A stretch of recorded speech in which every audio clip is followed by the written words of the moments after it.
You're a Republican. You actually ran for this seat a few years back, and your paper reported about his lies months in advance before the election actually took place.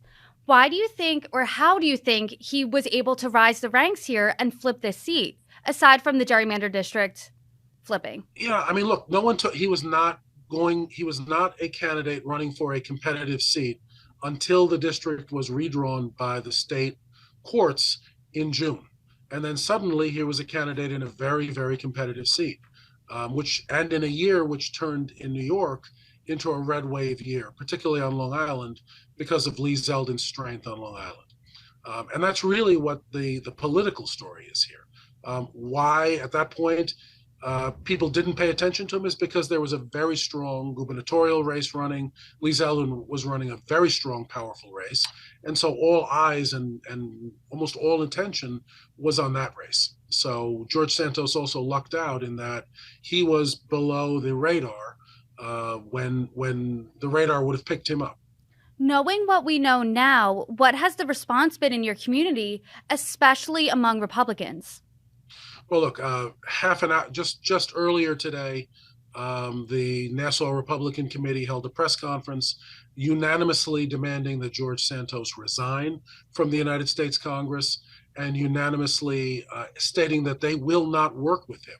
So the county of Nassau, the other officials who overlap him, will not communicate, will not work with him. And what most of these officials have said now is, if people in the third congressional district have constituent needs and concerns, don't go to George Santos. Go to the neighboring congressman who will handle that for you, who's Anthony D'Esposito. Do you think that's effective? Look, this guy Santos is a total fraud. He really just ran to scam money from political donations. I mean, we saw that all through his finances, where he was paying for personal expenses, paying for clothing for himself at Brooks Brothers.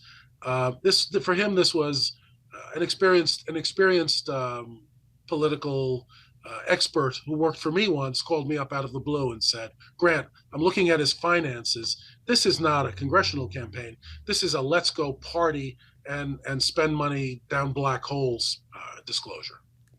Both House Speaker Kevin McCarthy and Representative Steve Scalise said this was going to be handled internally. Do you think that's enough? Well, it's a question of how it's handled. Look, he really deserves to be expelled from Congress.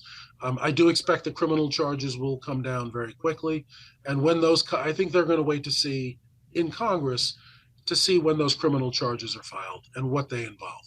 But look, today, the Nassau County Republican Committee took a strong stand calling for George Santos to resign or to be expelled from Congress. And, that's the bulk of this district. So, Republicans are outraged. I mean, they feel they've been fooled. They were taken advantage of. They were lied to. Their reputations, their money, their time, their good wishes were all defrauded. They were all stolen by George Santos. It's understandable that voters feel like they've been lied to. Obviously, the man lied about his entire resume. But you reported this ahead of the election. So why do you think that it didn't get that national spotlight until the Times reported it in December?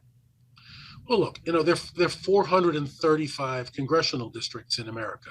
That's 435 elections just for the House of Representatives. So, I would have loved to see more coverage, and we did send the paper out to a number of the daily newspapers in the region for them to do some deeper digging. But again, it was a very busy election year, and the gubernatorial race involving Lee Zeldin and Kathy Hochul was the number one race. So it really forced this race down below their radar until it was too late.